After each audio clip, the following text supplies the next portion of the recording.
welcome back into my studio. Leading on from a few of the other videos I've made, I'm going to show you something pretty cool today. If you've ever wanted to have a go at the kind of intaglio printmaking that I do, the collagraph or drypoint, but you haven't got access to a press at all, there's something you might have in your kitchen cupboard that we could use, and that's a pasta press. So a pasta machine, they come in all different shapes and sizes, but they are basically two rollers that you push the dough through to make flat dough. So what about if we push paper and a plate through? It works. And I'm going to show you some clever tricks, because you can, take the bottom off, turn it on its side, and I'm going to make a bed out of some plastic and then put that through. So plenty of artists do this. If you Google printing with a pasta press, you will find loads of people doing it. So it's not new knowledge, but I'm going to show you how I do it. And we're going to make a little print with Tetra Pak. So, recycled material again. You can do it dry point on acetate or plexiglass, and you certainly could try it with other collagraphs. You can extend the pressure, the width, so you can put through a huge variety of things. And again, as I always say, it's just a case of playing, finding out. You are limited to a very small, narrow print, but length you're not limited to. So perhaps you could make something really long, concertina it back together. So it's certainly a fun one to have a play with, and I'll talk you through all the materials now. Okay, so a pasta machine. It came with a base attached, which was obviously to make it easier to stand up, and I just unscrewed those and took them off, which means you now have a larger opening with which the print can go through. This one has lots, for tagliatelle and spaghetti and things, but we really just want the main rollers. It's really hard to see, isn't it? But they, just the rollers in here that will print flat. So we can ignore those. But what we can do is now turn it on its side, so we can clamp it down and push through the paper, either that way or that way, but it will come through. So if you can't take your base off, you can still feed the paper through, but if you can take the base off, even better. And if you can put it on its side, even better. So I want to show you how I would set it up. So the pasta, the paper, is going to go through the rollers here. Does that make sense? So we want to clamp this down to the board or the table or whatever you... If you don't clamp it down, it is quite difficult to control. So if you can try and clamp it down, that's useful. But, my big table is too thick, so I've put it on a board. But it should work. So now that's not going anywhere, we can use the handle, see, to put through a blanket, and that is our press. What I have made here is a piece of plastic, and I can try to put that through as the bed. Yes. So now that's my printing bed. Make it a bit tighter than before. Ooh, yes. And if I put my blanket on top, I have literally made a printing press there. So will it go through? Number 4 is a bit tight. So number 3, yes. Oh, yeah. Okay, so in theory, I could put my inked plate, ink face up, damp paper, blanket on top, and then put it through the pasta machine, and it will make a print. So let's do that.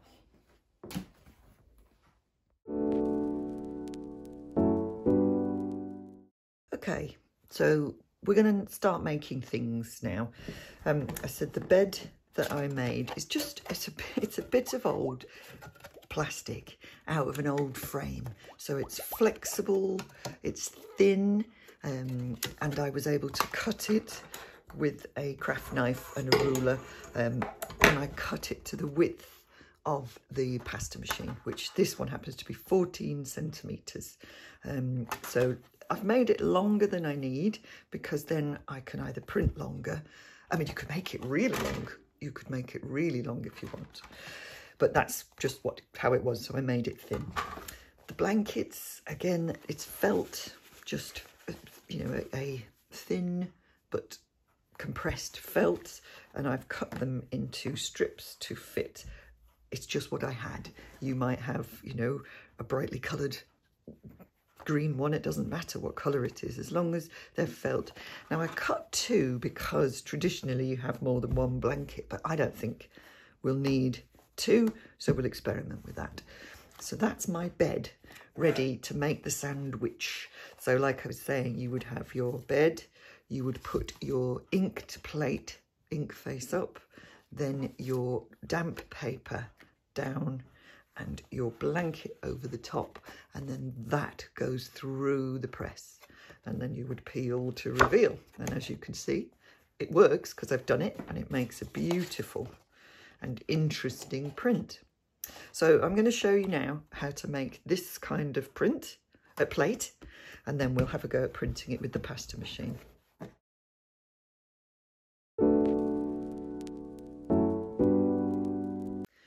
So, preparing our material, Tetra Pak is juice cartons, milk cartons, oat milk, soya milk, and they come with a naturally shiny inside. Some of them are silver, some of them are white, and some of them are brown, but they are all shiny insides, and that gives us a brilliant surface for being able to scratch into it, and it holds the marks so that the ink will hold in those marks, and we can wipe the ink away to get the lighter prints. So if you look at that, try and look, and remember all printmaking is reverse, but we have the lighter area, we can wipe the ink away. The white parts of the image, we can wipe the ink away, and the dark parts are where I have scratched or cut and peeled away, and it holds the ink. So that's the plate, and that's the print. So that's what we'll try and recreate now. So bearing in mind the small, so I looked through a sketchbook and found a little image that I thought would be nice. And the first thing we've got to do is trace that image so that we have a simple version that we can reverse and put onto our plate. So I've got the tracing. Now I need to prepare the plate, and I'm going to use this Tetra Pak and cut out that middle section.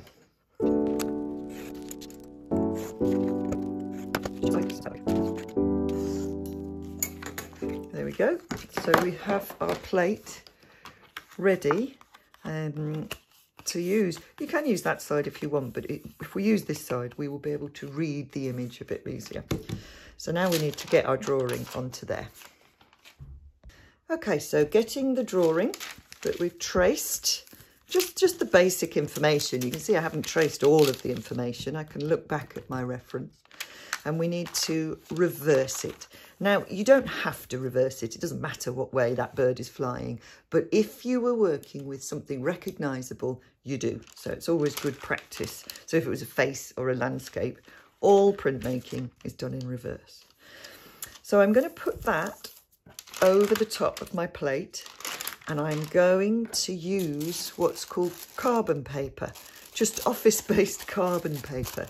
If you put it ink side down in between your tracing and your plate, you will get a line. Can you see? So I will do that now.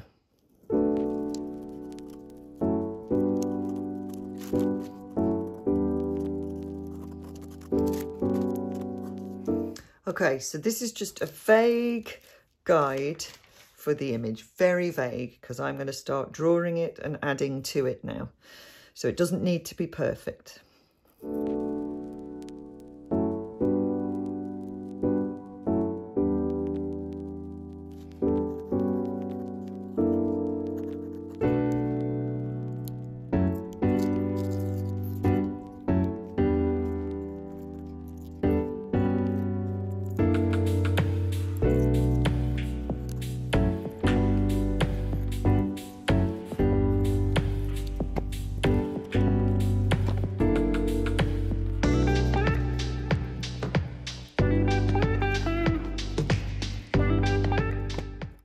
So you can see we've got the dark parts, the ink will hold in these more porous bits, and the lovely little scratched drawing marks will hold ink, and then the rest is shiny, so we'll be able to wipe it back.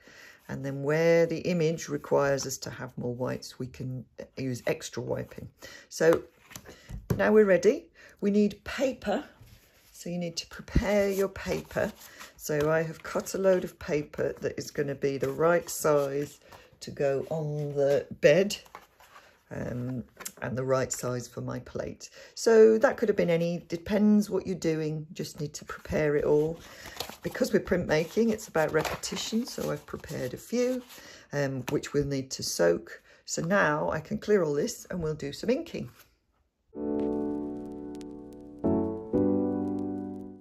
Okay, so to ink, we're going to need some etching ink. This is Cranfield's Safe Wash, so we can wash it with water. It's oil-based, but it's washable.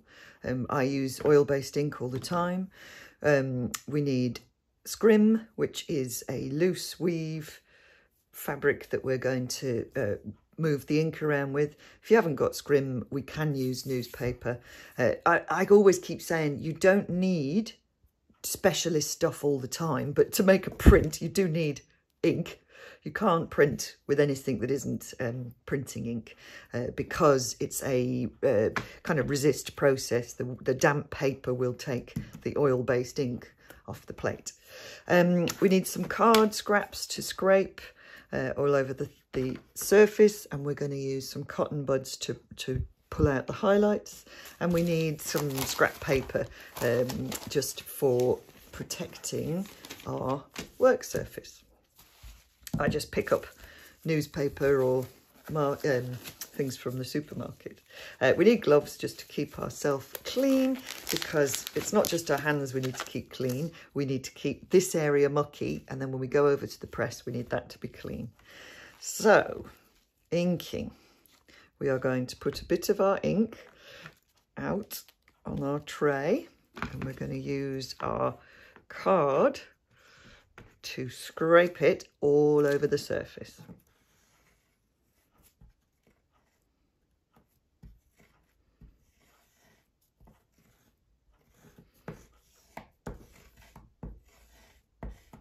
And you can't be too sparing here. You've got to push it into those grooves and get it off. We can use that again. So I'll use another piece of newsprint just to blot off the worst.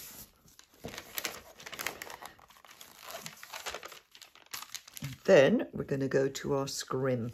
So this isn't just for cleaning, it is part of the process. So we're going to make a little pad, and I'm going to start wiping the ink into the grooves and off the surface. Whenever I'm teaching in person, I do always remind people that you're not cleaning the kitchen side, you are wiping the ink artfully onto your plate. So we can start to wipe the background. We know we want that clear, and we can see the bird starting to appear. At this stage, I would always suggest clean your back as well. We'll put some clean newsprint down and just clean, because you don't want a big blob on the back that then squirts out when we are printing. So now we can continue. And what we're after is an even wipe where we can see our image and we've controlled where we want the ink to stay and where we want it to go. So not too much, because if we rub too much, there'll be no ink left. So we're going to go in now and artfully pull out where we want it to be really white. So it's around his eye, isn't it? In fact, a bit more there. The beak is quite white. highlight his breast, his white, and maybe a little bit of his legs. So for now, that's probably good enough. You could spend a lot longer than that, obviously, inking your print. I'm just rushing it as an example for you. You can see where I've been touching, I'm leaving fingerprints, so I need to be careful. And I can go back in and sort of perfect it. If you were really struggling to hold it, I tend to get a little piece of newsprint so that I can hold it without pressing hard, and that stops fingerprints. Okay, so we are ready to print. So now we have our inked plate. We need to remove our gloves, soak our paper and put it through the machine. So I'll show you that.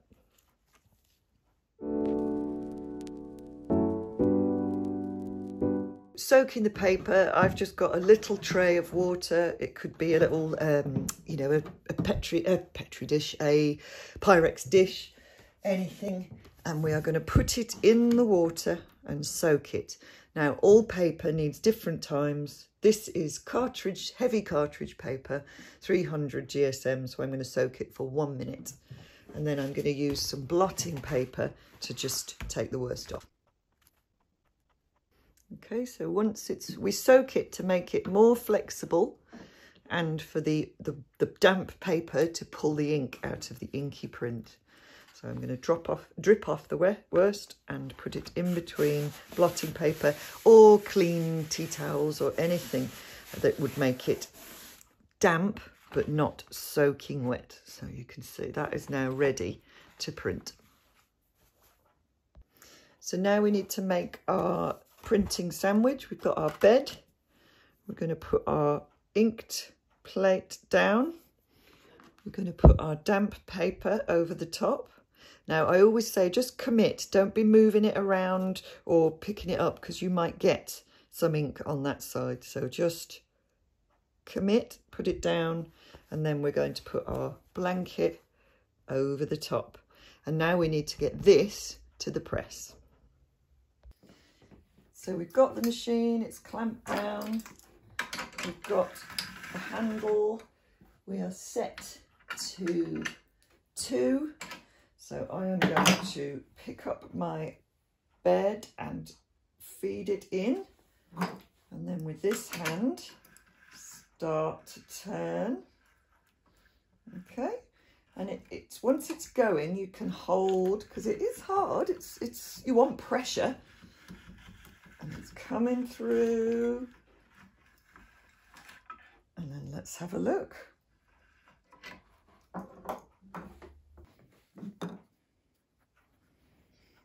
So I can see it's taken a little print. It looks to me like it's all right. So we will peel and reveal. Oh yeah. So it's taken a print. It's quite pale. So we could do it again and try and get a darker one. But yeah, there you go. So if you wanted to make another print, you have to take your plate, clean up this bed because it's dirty, re-ink and print.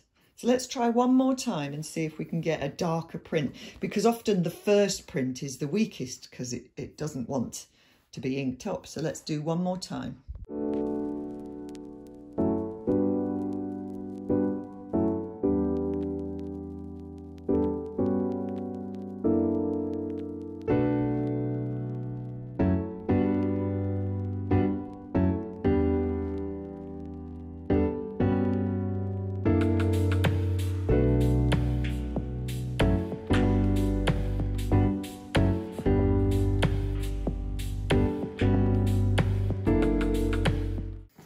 So this time we are hoping for a slightly darker print. See, that one was pale.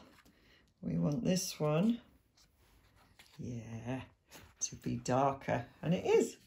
So there we go. Beautiful prints, but you can see the more we've warmed up the plate, the better it makes a print. So we could go and we could do, I don't know, maybe 10. And then the plate probably start to disintegrate a bit. So the nature of this printmaking is it's limited, but how much beautiful detail you can get is cool. So we've made a pasta machine, which, I mean, they're not expensive, and you could obviously, you might already have one, or you could pick one up secondhand, but we've made a pasta machine, make some really interesting little prints very quickly. Obviously, if you spent more time developing your image and playing with it, you could have cut out shapes, all manner of things. You could have some fun.